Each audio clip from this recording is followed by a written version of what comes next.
Good day and welcome to Kddl Limited Q2FY22 earnings conference call. This conference call may contain forward-looking statements about the company which are based on the beliefs, opinions and expectations of the company as on date of this call.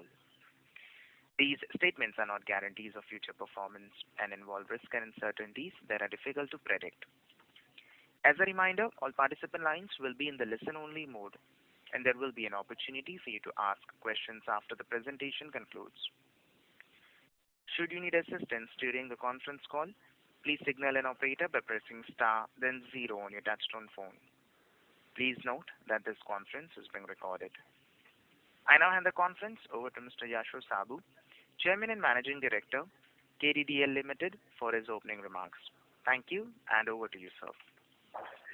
Thank you, and a very good afternoon and welcome to everyone for our Q2FY22 earnings conference call. I am joined by Mr. Sanjeev Mason, Executive Director and CFO of Kddl, and Mr. Ritesh Agarwal, CFO of Ethos.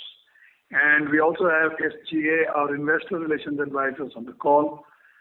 I trust everyone has had the chance to go through our updated investor presentation already uploaded on the exchanges. Let's start with a quick overview on the overall business. We witnessed a strong recovery in the business during the Q2 of FY22 in both our manufacturing and retail businesses as the economy recovered back strongly after the second wave of COVID-19. There was encouraging demand in the manufacturing business as watch manufacturers increased their business operations, leading to better order inflows. And our retail business, Ethos, posted a strong recovery in sales led by reopening of malls and complemented by strong online-led sales. A brief on the financial performance on a consolidated basis for the quarter. The consolidated revenue for Q2 FY22 increased by 39% YOY to rupees 193 crores. Consolidated EBITDA for Q2 increased by 33% YOY to 23.2 crores, and consolidated PAT for the quarter increased by 76% YOY to rupees 6.6 crores. I now come to the manufacturing business, which consists of watch components, precision engineering, and the packaging business. In Q2 FY22, the manufacturing business revenue increased by 53% YOY and 15% quarter-on-quarter to rupees 53 crores. The revenue share of watch components and precision engineering business for the quarter stood at 72 and 24% respectively. Revenue from watch components business increased by 53% YOY to 38.4 crores and from precision engineering business by 33% YOY to 12.5 crores. EBITDA for Q2 FY22 increased by 84% YOY to 9.7 crores, and the profit after tax increased almost 7 times in the Q2 FY22 to rupees 4 crores. During this quarter, the demand both from domestic and export markets improved. Most customers ramped up their operations as market conditions were reaching near normal levels. The major growth of the demand was witnessed from the exports market. We expect the positive demand to continue going ahead as the economy continues to unlock and manufacturers ramp up their capacity to cater to the additional demand. The demand from the Swiss market particularly remained healthy. The trend of declining volumes in the low price point continues, while the higher price segments are growing strongly. We continue to move up the value chain on the back of an excellent product portfolio and service, catering more to the higher price segments. With this, our product portfolio is aligned with the market demand and it leads to a higher overall profitability for the company. In our precision engineering business, the demand was better compared to the last quarter, majorly due to the robust demand from the exports market, including a revival in the aerospace industry. Domestic demand continues to show a gradual recovery, but with cyclical variations in different segments. We are witnessing a healthy flow of inquiries and RFQs from many large accounts and customers, mainly in the export market, and expect this trend to continue. These market developments give a positive outlook on the growth of our precision engineering business. At Estima, our Swiss hands manufacturing company, the demand has been stable with a good recovery. We remain confident that in the coming quarters, with normalization and improvement of market conditions, we will see healthy growth of revenue and a turnaround to profitability in this business. We expect all our manufacturing businesses to continue the growth momentum and post healthy growth across the major markets and economies. During the current year, Kddl has raised rupees 25 crore through a rights issue, and the proceeds of the rights issue was planned to be invested in the material subsidiary Ethos to the tune of 18.75 crores, and the balance was for general corporate purposes. The company has already utilized the amount allocated for general corporate purposes, and the investment in Ethos will be done by participating in the rights issue of Ethos Limited. The board of directors of Ethos has already approved the rights issue of the amount not exceeding rupees 25.5 crores by issue of up to 4.58 lakh equity shares of rupees 10 each at a premium of rupees 540 per share. Kddl holds about 77% in Ethos, both directly and indirectly, and Kddl will participate in the rights issue. Now, I come to discussion on our watch retail business, Ethos. As I mentioned in my introductory speech, the recovery in the Ethos business was led by reopening of the stores and a strong online-led sales across the country. In Maharashtra, the malls were allowed to be opened only much later, and even then, only fully vaccinated staff and customers were allowed to enter. Despite these challenges, Ethos posted a strong revenue growth during Q2 on YOY and on Q-on-Q, quarter-on-quarter basis. Even if you compare pre-COVID quarters, our Q2FY22 revenue is up by 28% as compared to Q2 of FY20. That is the year 2019-20, that's the pre-COVID year. And our H1 revenue compared to the pre-COVID year is up by 8%. This, as I mentioned, despite the fact that the first quarter of the current year was witnessed a complete shutdown in the country, and up to the middle of the second quarter, Maharashtra remained under lockdown. Our profitability was impacted, if you compare with last year, on account of normalization of operating expenses. In H1 of the current year, the rental waiver has been much lower at about 2.6 crore rupees as compared to over 5 crores in H1 of FY21. We continue to see an even stronger performance in Q3 on the back of a good festive season. The upcoming wedding season is further expected to boost the demand for luxury watches, and luxury watches continues to be one of the best gifting options during this wedding season. One of the key highlights which I would like to mention, as it is already mentioned on our website, is that we have signed an agreement with some new luxury watch brands. This includes Bovet, a very well-known brand with several prestigious international awards.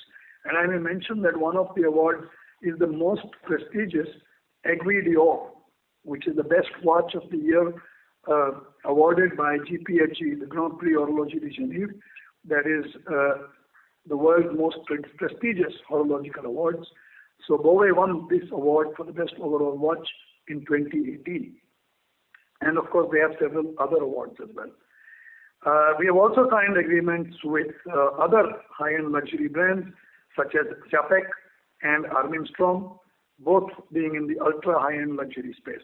This is in line with our strategy to build our exclusive brand portfolio, which will lead to improved profitability and also to shift our weight into the ultra high-end segment, which is booming strongly globally. One of the most awaited flagship store of ours at the Geo World Drive Mall in Mumbai, at the Bandra Kurla complex area, was inaugurated during the month of October. This was ready in the month of March of this year, but due to the extended lockdown, we couldn't open it. It is now open and has received excellent response. We will continue to follow the strategy of opening large flagship stores, which will offer a great experience to customers. It will attract higher footfalls and generate much higher revenue, profitability, and year-on-year growth as compared to smaller stores. One of the most important factors in strong recovery is also on account of our efforts to keep building on our digital capabilities. Having a well-established digital presence has strongly yielded us results during these times of COVID when we were suffering from lockdown and other disturbances. We recorded a robust quarterly online billing at 52.9 crores in Q2 FY22. Online billings contributed about 34% of the total billings in this quarter. Although the sales will grow strongly from our retail channels as well, however, we expect the digital presence to continue to be an important focus area for us. An omni-channel strategy, which Ethos led over the last 5 years, will continue to cater customers offline as well as online as per their preference in a seamlessly continuous way. We have been able to improve our stock carrying months from 7.9 months in September 2020 to 7.3 months in September 21 on the back of careful planning of inventory and purchase decisions. As mentioned earlier, the board has approved the rights issue of up to rupees 25.5 crores in Ethos, which will strengthen our balance sheet.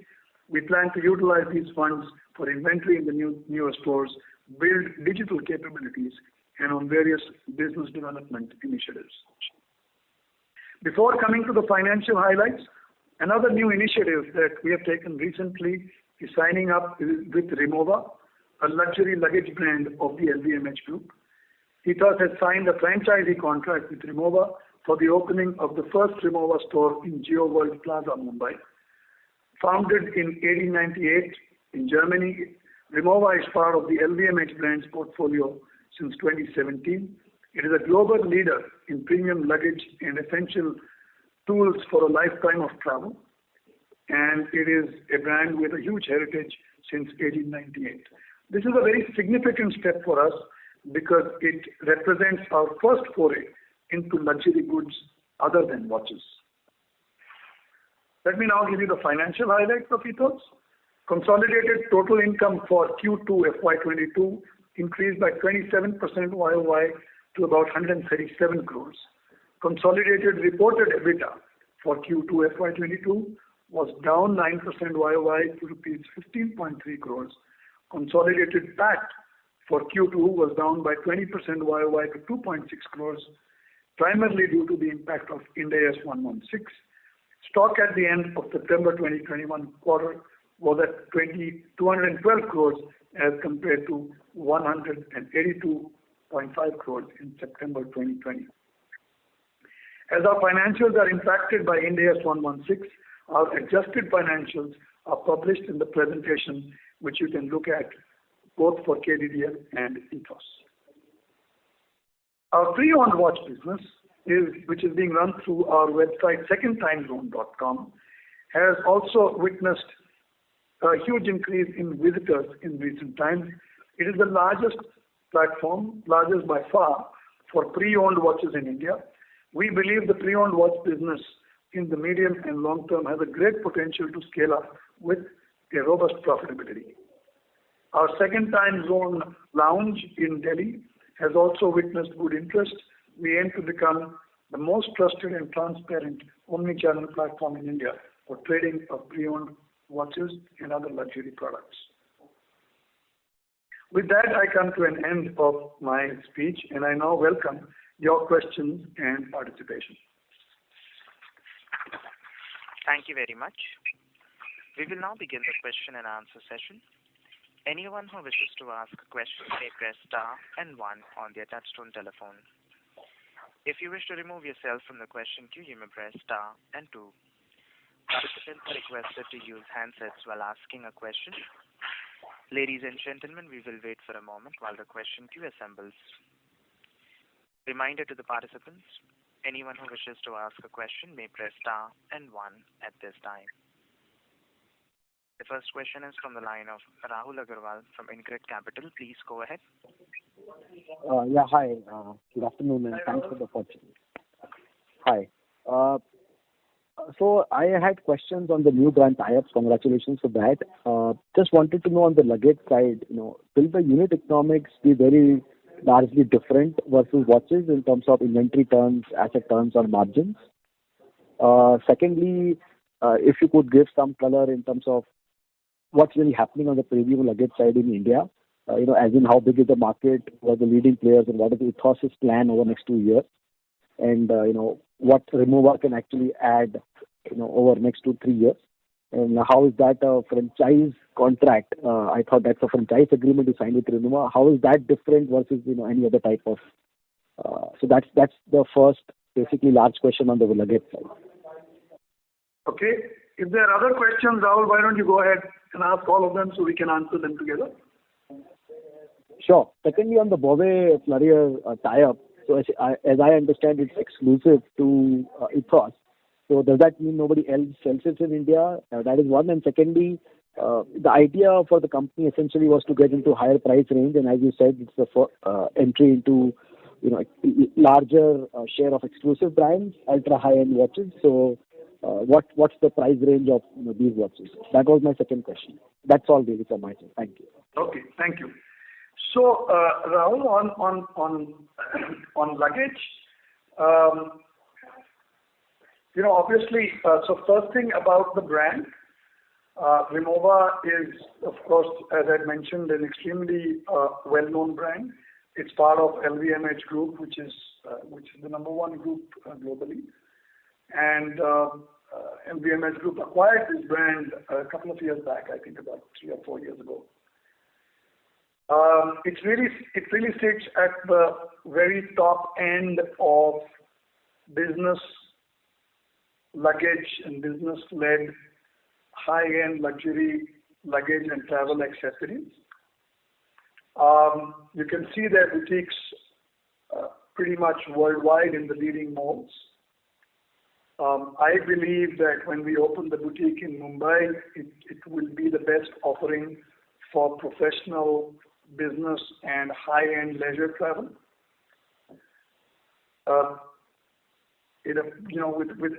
I think the price point would be about 20 or 30% or a little bit more above their nearest competitor. The business, I'm not really going to be able to give you really forward-looking figures on projection of sales. But you asked whether the basic economics are very different from the watch business. No, they are not. They are not, except one significant point is that the amount of inventory in terms of months of stock that we have to hold is probably going to be lesser, because the range of stock is also lesser than, so, in a typical watch store, we would hold at least 300 to 400 SKUs. That might not be the case in the case of luggage. But otherwise, the economics are not very different, whether, when you talk in terms of margins or whatever. I believe this has a very strong potential, given the fact that in India we are just at the cusp of, international business travel, and so on. I know that there has been a lot of interest in this brand. We were not the only ones chasing this brand and trying to get them, trying to do this franchise with them. We're going to start with one boutique in Mumbai, and hopefully this will be followed soon with another boutique in Delhi, and then we have to, then it's really, we are in discussions on evolving the complete strategy for India.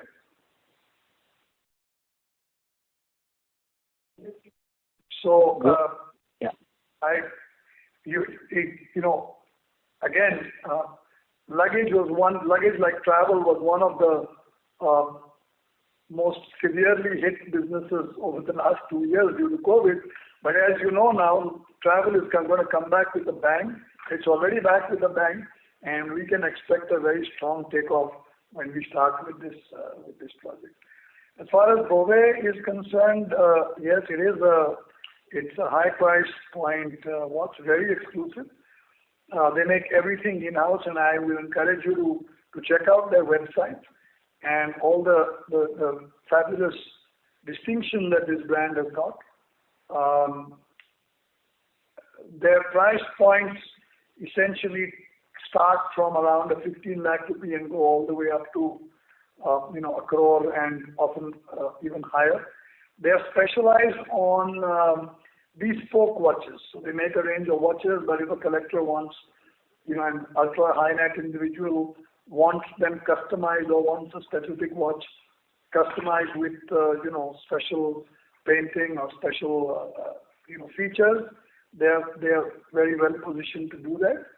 And yes, it is exclusive in the sense that there is going to be no other party in India which will carry these watches. The first boutique with Bowe will hopefully open in the first quarter of next calendar year. Got that. Thanks for answering this, Yasho. Just a follow-up on the Rimowa thing. Could you help me understand, any sense of the luxury premium luggage market in India? I mean, what's the size like? And secondly, the follow-up on, yeah. Can I get back to you on this? Yeah, sure. All right. I'll come back in the queue. Readily with me, but I'll get back to you on this. Thank you. Thank you. The next question is from the line of Deepan Sankara Narayanan from trendlyne PMS. Please go ahead. Good evening, sir, and thanks a lot for the opportunity, and congrats for a good set of numbers. Hi, Shankar. Hi, sir. Firstly, on Ethos side, so we are quite happy to see the sales number increasing at a very good run rate. But we are a little more concerned on the fixed expenses, which has gone up by 55% to 23 crores. So now, as the stores are fully opened, now our total expenses have been fully recognized. So therefore, we can assume that incremental revenue addition will contribute maximum to the profitability. Yeah, sorry, your question was not very clear. Can you just repeat that, Shankar, please? Yeah, our total fixed expenses, like employee cost and other expenses put together, has increased by 55% this quarter for year on year. So now, as the stores are fully open, so we can assume that costs have been recognized fully. So incremental revenue addition will be mostly coming down to profitability. Is this the right assumption? Partially, yes, because you are comparing with last year, right?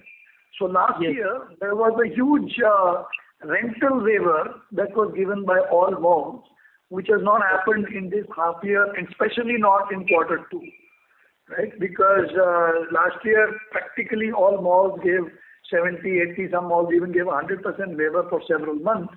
That is not the case this year because the malls also have suffered. So that is one big reason. So to that extent, yes, the costs are now, what you're seeing is normalized, despite the fact that the sales was impacted. This year, the sales was impacted by the close down, but the costs were not that much lower. And on manpower costs, last year we had reduced manpower and also, enforced some salary cuts during the first half of the year, like most other companies in the retail business. This year, we took a very conscious decision not to do that. And whether a store was closed or not closed, there were no cuts in salary. And of course, so the costs were very normal.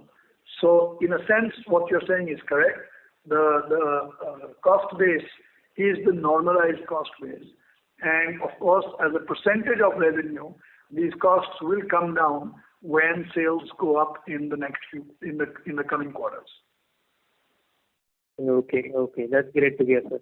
And Also, this exclusive brand contribution, what is that contribution for the current quarter? And also, what is the plans of CapEx for full year? So we are saying we are adding few more stores in this Luggage and also Bovet exclusive stores. So what will be the CapEx amount for this year and next year? The contribution of exclusive brands in H1, just hold on, let me just get back to this, is about 26%. I have to mention that we took a strategic call to withdraw some exclusive brands from some third-party websites and platforms. And that was a strategic move because we want to control the pricing of these brands more and want to offer much more through our own website. So that has led to a little depression, temporary depression in the sale of exclusive brands. But this is temporary and we expect it to bounce back strongly and in a more healthy fashion within the next 2 quarters. As far as the CapEx is concerned,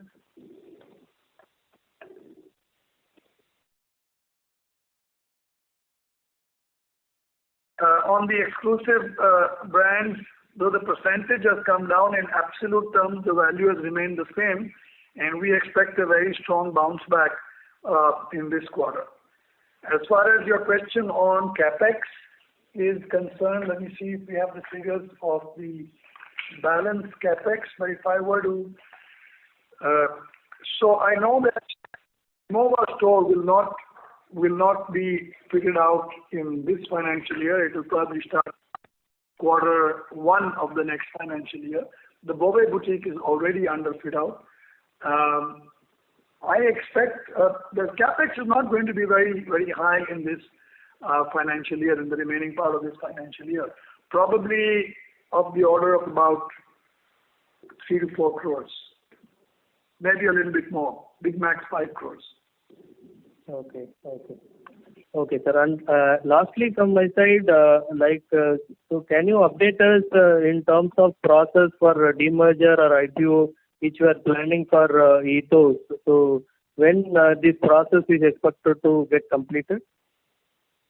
Shankar, we are in, this is under active discussion.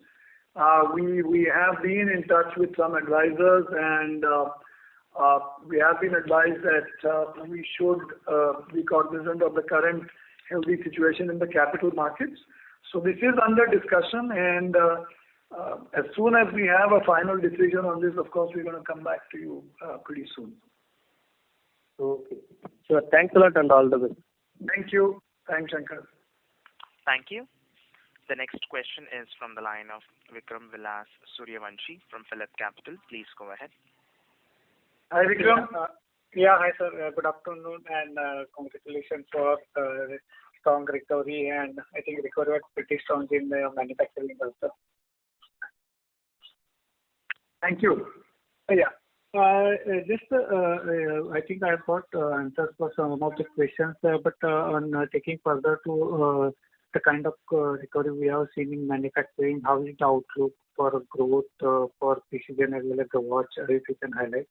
That was one question. And second, you normally share the numbers for the scheme also. So how was the numbers for this quarter in terms of revenue and PAT that we get? Right. For the estima numbers, I'm going to reach out to Sanjeev. He's on the call. Unfortunately, we are not in the same place. He's actually visiting Bangalore, the precision engineering company. So he's going to answer that. But your first question was on manufacturing and the outlook there. We have a very positive outlook on manufacturing. On watch components, as I mentioned in my initial speech, I think we are seeing a strong demand coming from the high-end segments in export, and this is more profitable than the other segments. So while the quantity is not growing, the value is growing, and the value addition is growing, and that's good for us.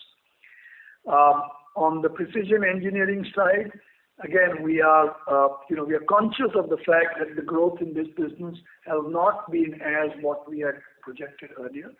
These things happen when you set up a new business.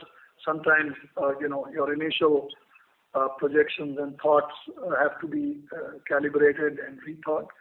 In the precision engineering business, we are changing to stress more on the higher value and higher profitability segments like aerospace, defense, electric vehicles, and similar segments, and away from some other segments. We believe that there is a strong growth potential in this, though what we realized is that especially in the aerospace and defense, there has been a slowdown owing to COVID, but it's going to pick up rapidly. The gestation is not going to be very quick, but I think you will start to see a great momentum after 2-3 quarters in the precision engineering. On Estima, there, can you answer the question on Estima? You wanted to know the revenue and the profitability of the Estima for the quarter and the H1? Yes. Yeah. For the quarter itself. Yeah. For the quarter itself. This quarter, Ready will have the revenue numbers for the H1, which is around 1.2 million revenue. Okay. So 1.2 million Swiss franc. But I can just give you an indication that in the quarter 2, the revenue was almost double compared to the previous quarter. Understood. The revenue growth is decent growth which is happening as in the quarter 2, the situation was more or less normal. And with the normalization of the operations, all the expenditure and the overheads is also back to the normal level. The last year there was some reduction and some support from the government.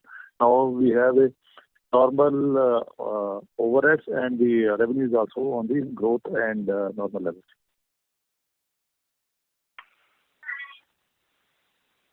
Hello. Understood. Yeah. Any more questions, Vikram? Okay. And one typically also give broadly how was the repeat sale just for my export purpose that In Ethos? Yeah, in Ethos, sir. I think the repeat sales is, I'm going to get the exact figure for you, but from what I understand, it's pretty much in the normal region of about 33-34% when I last saw it. But I'll get back to you with the exact figures, Vikram. Yeah, and I think thank you very much and all the best, sir. Thank you. Thank you. Reminder to the participants, anyone who wishes to ask a question may press star and 1. The next question is from the line of Ronak Vora from AUM Fund Advisors. Please go ahead. Hi, sir. I had one question on the Ethos end. Basically, so I just wanted to understand our 3 to 5 year vision. So, do you want to create a luxury focused, distribution channel for all the luxury brands out there, like the way we are entering in baggage segments? Are we planning to enter any other segments like eyeglasses or something like that? Okay, Ronak, if you have other questions, why don't you ask all of them? I just have one question and maybe a follow-up on the same. Okay. So, in a 3 to 5 year vision, yes, we do have the vision to expand to luxury segments outside watches.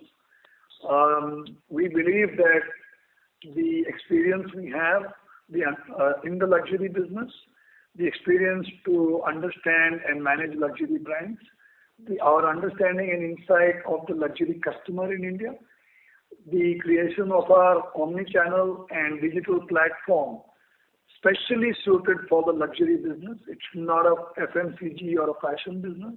Luxury business has its own speciality, and I think we've got great insights, unique insights in that. So we believe we can leverage this to outside the watch business.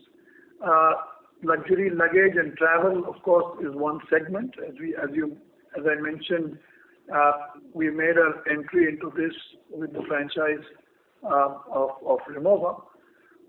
But of course, there are a lot of other closely related luxury segments as well, and we are discussing and looking at various segments, including branded jewelry,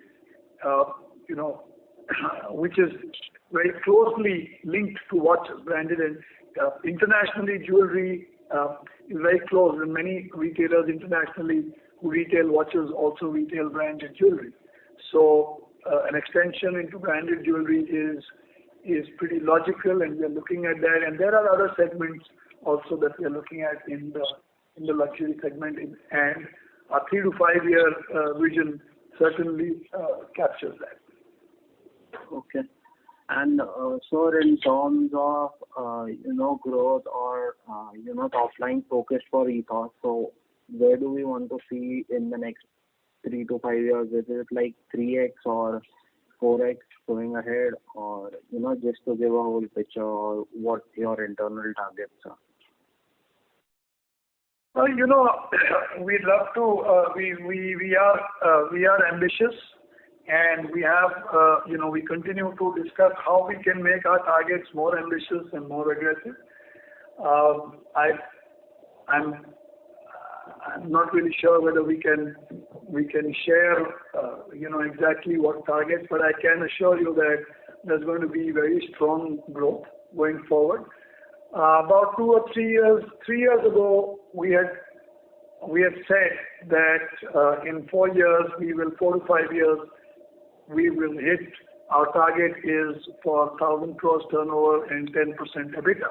This was something that we spoke of about. I think it was 3.5 years ago. If you take away the 2 years, gap years of COVID, I think we are on that track, and 2 years from now we should be, close to those kind of targets. But that's not the goal. That's only a stepping stone.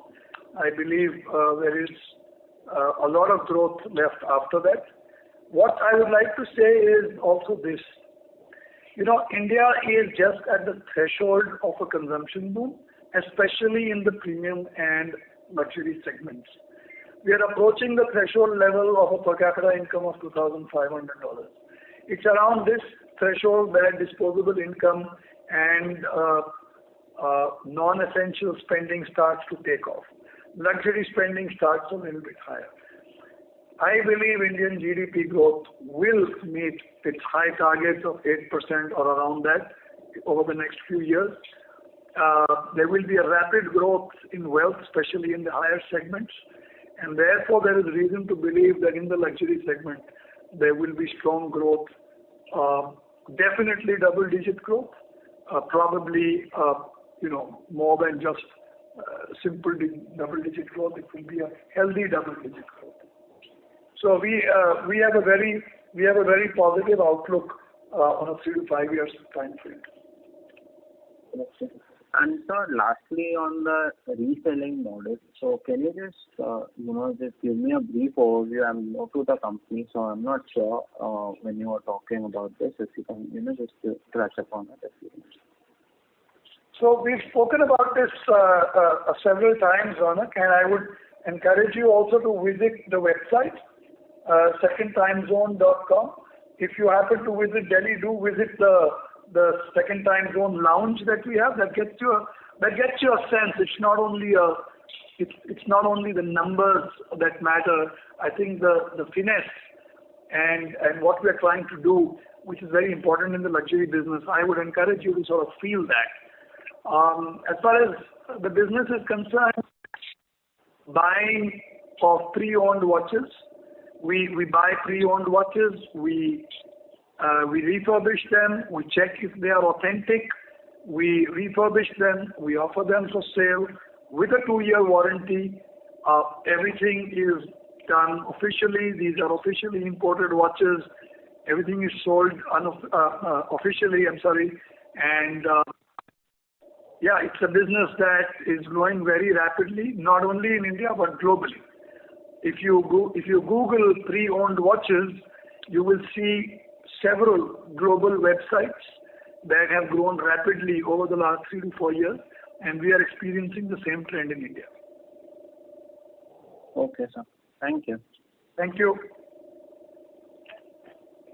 Thank you. The next question is from the line of Ronak Jain from Jain Capital. Please go ahead. Hi, good afternoon. Couple of questions from my end. Firstly, at what valuation you will be raising the money to rights issue in Ethos? Also, secondly, what can be the sustainable margins for Ethos business once business normalizes post-pandemic? Sorry, can you repeat the second question, Ronak, please? So what will be the sustainable margins for Ethos business once business normalizes post-pandemic? Right. Are there any other questions? No, that's all. Okay. So the rights issue of Ethos is at 540 rupees premium, so 550 rupees total. And that translates to a valuation of about 1,000 crores. Okay. Sustainable margins in Ethos, as I mentioned, our goal is to get to an EBITDA of about 10%. We believe an EBITDA of 10 to 11% is the sustainable margin in Ethos. It will take some time to reach 10%, about 2 years or so, because we are still, the operating leverages are now starting to kick in. And the gross margin growth, which comes from a greater share of exclusive high margin brands, that is still playing out. And over the next 2 years, then we will reach the stable. All right. Great. That's all. Thank you. Thank you. The next question is from the line of Pratik Podar, individual investor. Please go ahead. Yeah. So just Hi, sir. I hope you're doing well and keeping greetings. Just 2 questions, sir. In your journey towards 10% EBITDA margin, what is the gross margin you are targeting? That's question number 1. And second, across your format in Ethos, if you can just help me with the net working cycle and the inventory which is required to be carried. Just 2 questions. That's it. Right. So in the EBITDA calculation, I don't think the gross margin from where we are. The EBITDA is emerging, as I mentioned, largely due to operating leverage kicking in. Yes, the gross margin changes a bit, but again, not very substantially from where we are, due to the fact that a higher share of the business is going to come from exclusive brands, which typically have a higher gross margin. So there's probably going to be something like I estimate about 0.5% increase in gross margins, but a larger part is going to come from the operating leverage side of things. Got it. And so the second question. Net working capital. So, currently, about 4 or 5 years ago, we were at about 9 months of working capital at cost. Currently, we are down to about 7 months. I believe this is the level that we would stay at. Paid inventory is less because we do enjoy credit period from brands which varies from 15 days to 180 days, depending on the brand. So paid inventory would probably be about 4 to 5 months. I believe this is the level where it would stay broadly. I do want to add that this compares actually pretty favorably with global benchmarks on inventory levels in the luxury watch business.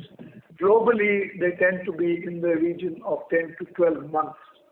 But of course, globally, since the interest rates are in India, the cost of money is lower, we need to be more circumspect. We need to be more careful about what we order, what we stock. And I believe we can operate at a level 25 or 30% below, or even more, 30-35% below what are global benchmarks.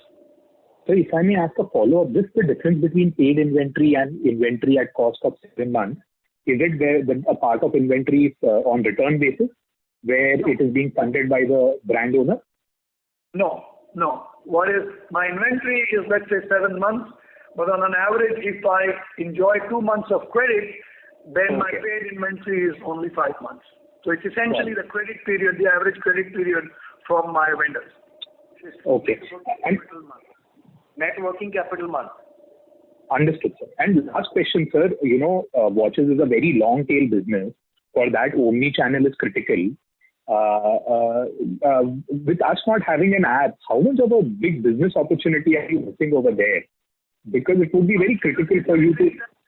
Watches is a very long tail business. In the sense you need a lot of SKUs, right? It is not a standardized one, right? So it's like books, to be honest, if I were to draw a comparison. It's like books, and hence omni-channel is something which is required, right? Everything can't be stored you can't stock everything in a store. So from that perspective, just trying to think about not having an app of our own and the opportunity which we are losing because of that. Excellent question, Pratik. First of all, an app is under development, and that's one of the big moves that we are doing. In fact, last year a version was ready. We were not satisfied. Our CEO Pranav was not satisfied. His aim is to create an app which is at global levels. So we're back to that, and I think next year you should see the app. That's one point. So that's a very, very valid point. Second, mostly all watches are displayed in stores. Whatever we have, we don't have too much stock that we keep in the warehouse, and that's again a global. That's globally the scenario. In the luxury field, it is not a very long tail business. In the fashion watch business, watches in the 20, 30, 10,000 rupee price point, it's right. But in the luxury business, the reality is that most of the successful luxury brands, they're cutting back on their range. They're not offering a very wide range. They're offering specialized products. And I don't know if you know, but in some of the top brands, their top-selling models are actually difficult to find. So you can't really go into a Rolex store and ask for every model. There are waiting lists, and it's not only for this brand. It's for several brands. There are waiting lists on their most popular models. So the long tail is less valid now than it was, let's say, 5 years ago. So in that case, going forward, do you expect this 7 months of working capital of inventory to go down further, maybe to 6, 5? I mean, ideally, we'd love to do that. Pratik, we'd love to do that, right? But you know it as much as I do that an Indian customer today wants the same experience in India, in a store in India, as he would want in Dubai or Singapore or London, right? They don't want a different experience. Now, if they go into a boutique, let's say an Omega boutique in London, and they see a range of 250 watches over there, and if they come into an Omega boutique in India and they see only 100 watches over there, a selection, even though I may be priced very competitively, and even though I may say, this watch, don't worry, I'm going to get it for you in 3 weeks, the general reaction is, India mein range nahi milta hai pura. Got it. So if we are to benchmark ourselves with global standards, we've got to keep that range to make the Indian customer believe and truly believe that shopping in India is better than shopping abroad. This is something which we have succeeded to do, and that's why a lot of our customers are people who used to buy abroad, but now they're buying in India because the price is competitive and the range is excellent. So we'd love to be more, to cut down stock further, but I believe it's more important to make sure that the experience we offer to our customers is the same. It's better than what they get in a London or a Singapore. And I know a lot of our customers today actually believe it. So, I think it's a matter of balancing these two objectives. And for this luggage brand, will it be a part of Standard or you'll have a separate subsidiary? like the way we have to Ethos? As of now, so again, I mean, how big it grows and what happens, we can't really predict at the moment, but at the moment it's not planned as a separate subsidiary. Do you have all India rights for this? It's a master franchise agreement for all India, pan India, or it's regional? I'm not in a position to divulge too much of that detail yet, but as of now, this will be the only boutique of Remova in India. Okay. All the best. Thanks a lot for this. Thank you. Thank you. Reminder to the participants, anyone who wishes to ask a question may press star and 1. The next question is from the line of Avadhoot Joshi from Newberry Capitals. Please go ahead. Hi, good evening. Thanks for the opportunity. One comment was of the withdrawal of exclusive branded watches from third-party website.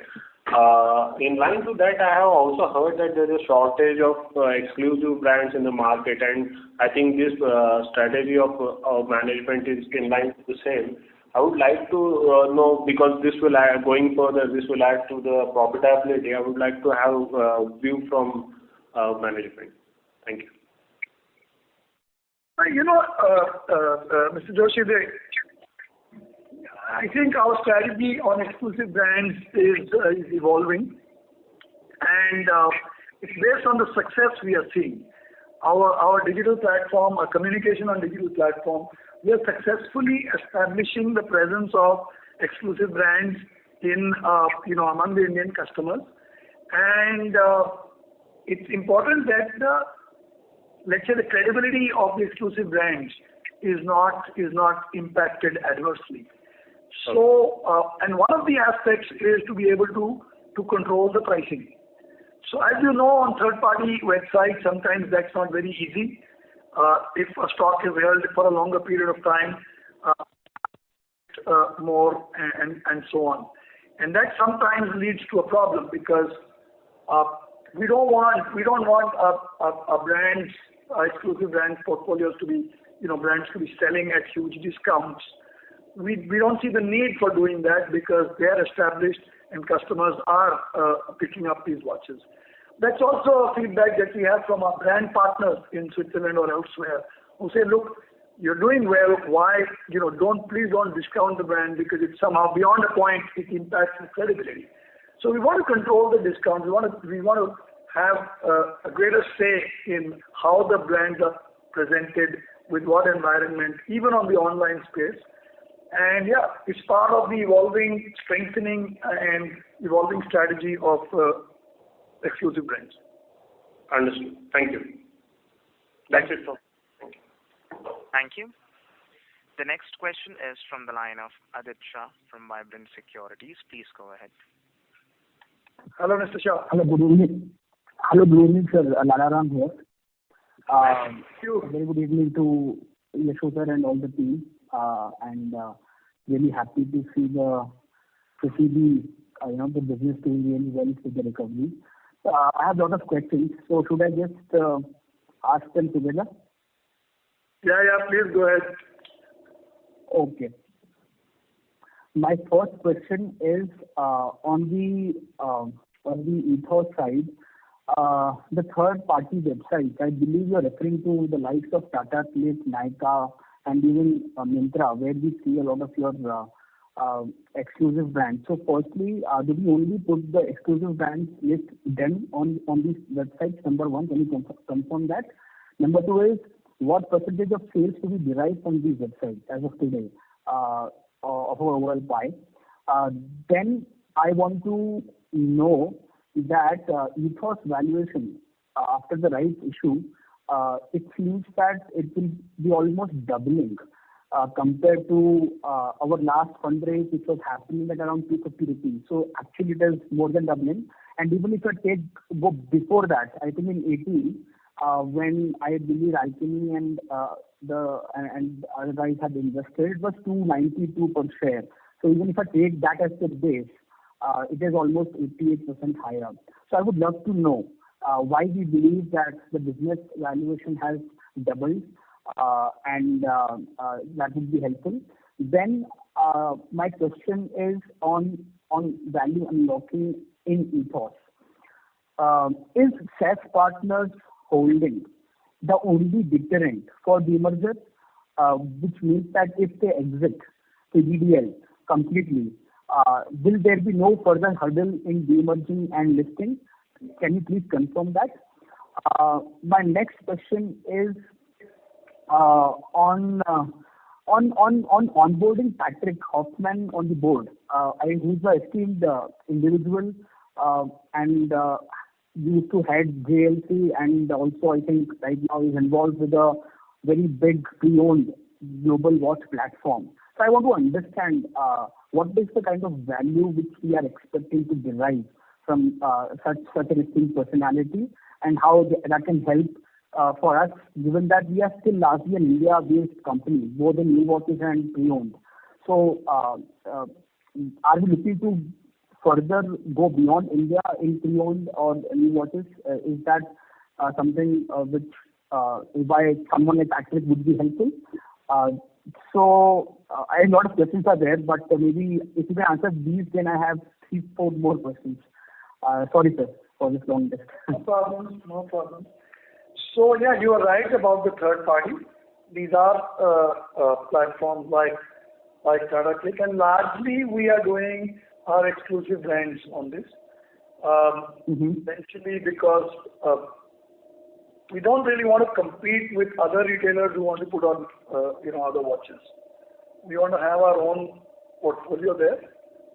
But as I mentioned, we want to control the thing better, so we are being more discerning about which kind of platform we're going to feature our watches. For the percentage of sales, Balaramji, will come back to you. We need to get this figure. I don't have it readily. Ritesh, our CFO, will get back to you on this. On the question of Ethos valuation as to why we believe the value has doubled, frankly, it's not only me who believes.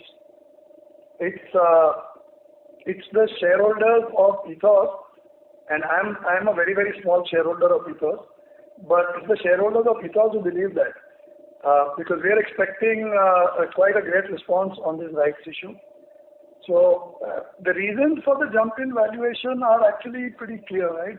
The previous valuations were all done at either a time when we were impacted by COVID, we couldn't see the future very clearly, or it was on the back of 1 or 2 difficult years when we were still looking at all the regulatory headwinds and so on.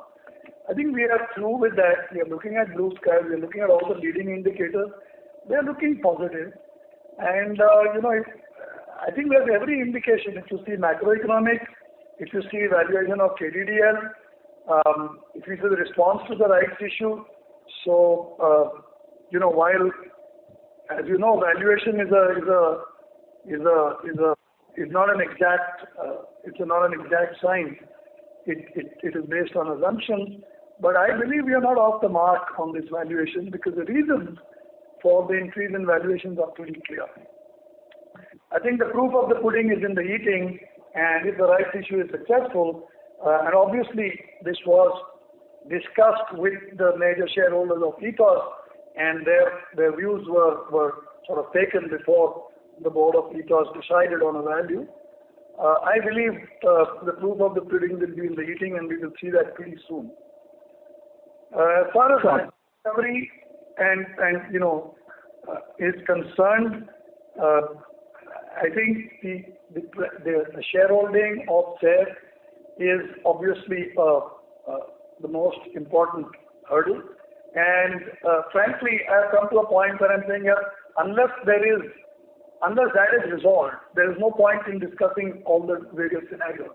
There are various scenarios that are possible, but until SAF divests from Kddl or there is a change of law, there is nothing to be done. So we'll cross that bridge when we come to the point. We have discussed with SAF on a number of occasions in the last, if they have any intentions of divesting.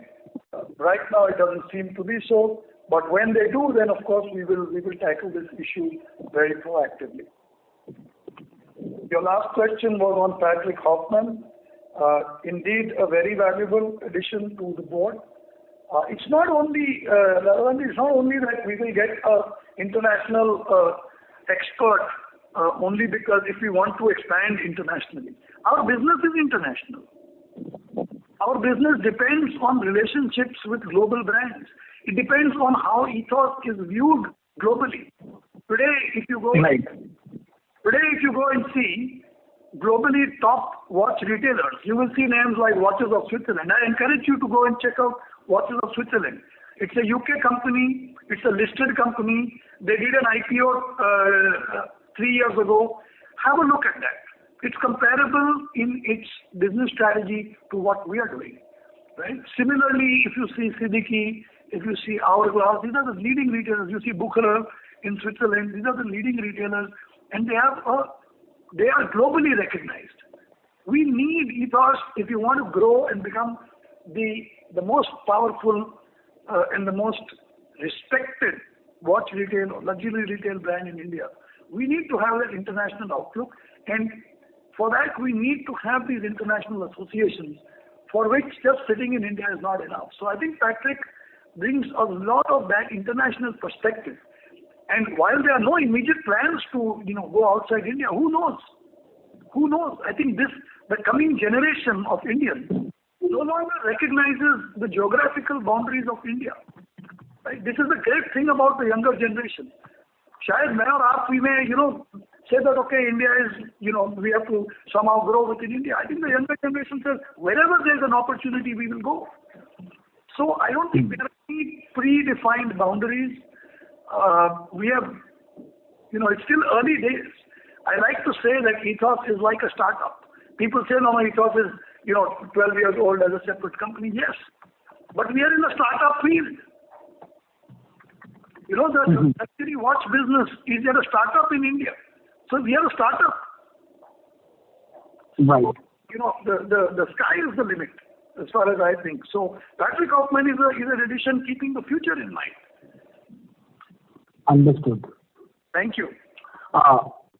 Sir, just if I can ask a couple of more questions. Yes, please. Yeah. Firstly, we would love to really explain the value addition of Patrick Hoffman in the sense that Ethos needs to be valued by the Swiss brands and we need to be accepted well, although we are present in India. But I think that was something which I didn't think of.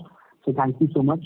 And having been a shareholder of Kddl for the past 4 years, I've been a huge admirer of what we have been doing in luxury retail.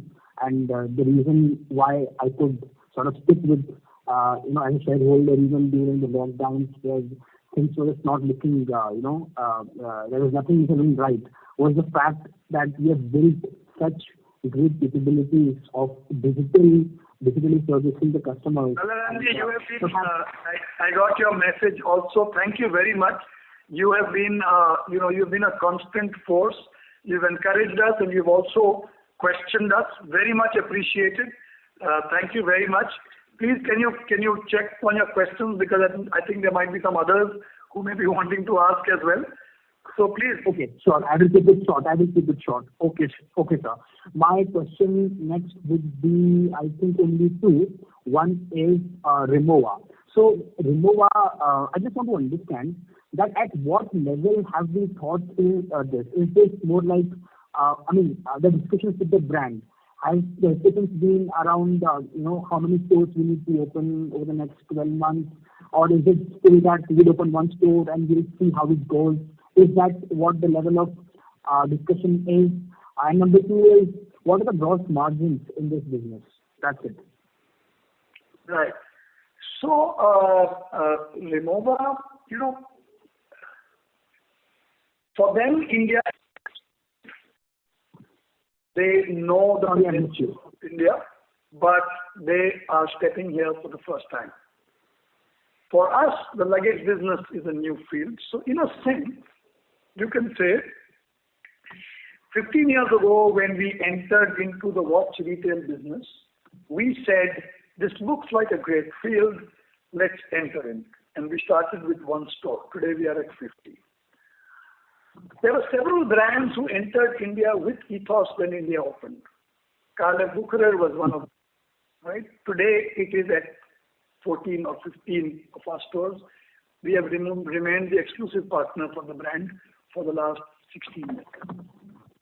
So, typically, in a situation like this where the brand is entering India, we are entering in a new segment. There are two, of course, the brand doesn't want to enter India to open only one boutique, right? And we want to start a business to do only one boutique. However, it must start with one boutique. There will be learning from this, and we will go forward, and hopefully we will expand steadily as we have done in the watch retail business, so it may be in other segments as well. What we are clear is this: going forward in segments like luggage, branded jewelry, other luxury products, it will mostly be a very active combination of online and digital, online and physical. In fact, the online platform will be a very important part, if not the predominant part.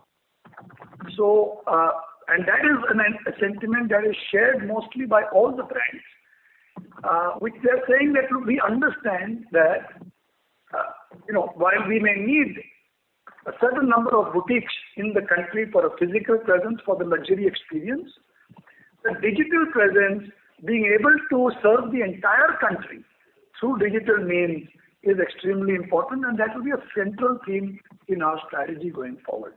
It's difficult to place exact numbers, but of course we have a lot of optimistic outlook on the luxury luggage segment as well as other segments that we are in. Great. Thank you so much, sir, and as always, best wishes. Thank you, Radharani.